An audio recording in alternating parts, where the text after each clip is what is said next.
Okay, engine controls.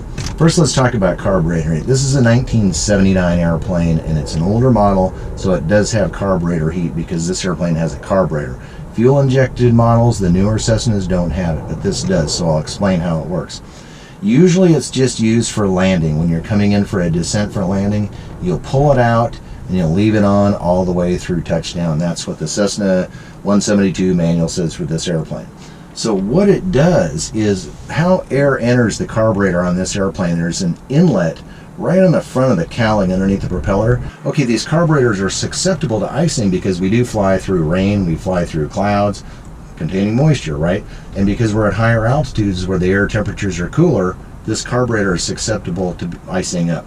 So what happens when you pull the carburetor heat on, it opens up a butterfly valve, which instead of taking air from the cowling in the front, it takes air from a different source, which is a shroud wrapped around the exhaust pipe. So it's heated air that's coming in through the carburetor intake through the backside of it, but it is warm heated air, and so it's not going to be iced up. When you do use carburetor heat, you will lose some RPM. So expect that when you pull the carb heat knob, and that's one of the tests before takeoff to ensure that it's working, is you pull the carb heat knob out. You'll notice that the RPM drops a little bit, and then you shove it back in. So that's what carburetor heat knob does. The next one is the throttle. Pretty simple stuff, man.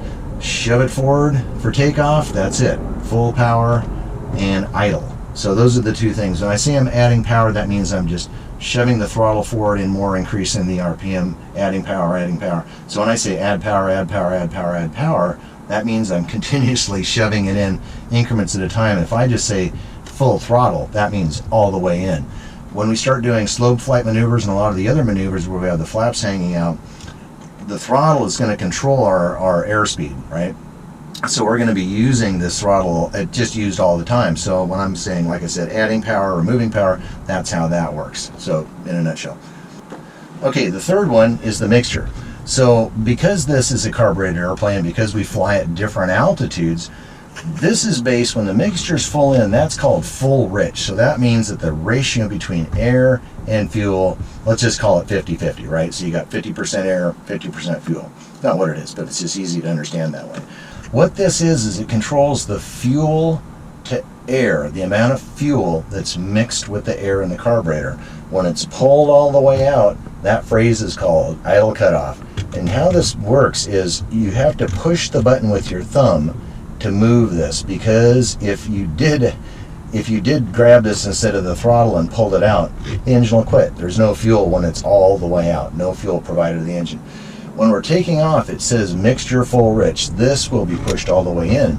The reason for that is this is calibrated so at sea level, you have a mixture of fuel to air in the carburetor that's conducive to that altitude, right? Because this airplane climbs in altitude, you don't want, and the air becomes thinner at altitude, you don't want as much fuel mixed in with the less amount of air going into the carburetor, so you do what's called leaning it out, and you just slowly lean it out at altitude. Your instructor will show you how to lean the airplane out. But that's basically in a nutshell what it is. Full forward is full rich, all the way back is called idle cutoff. So that is how that fuel mixture works.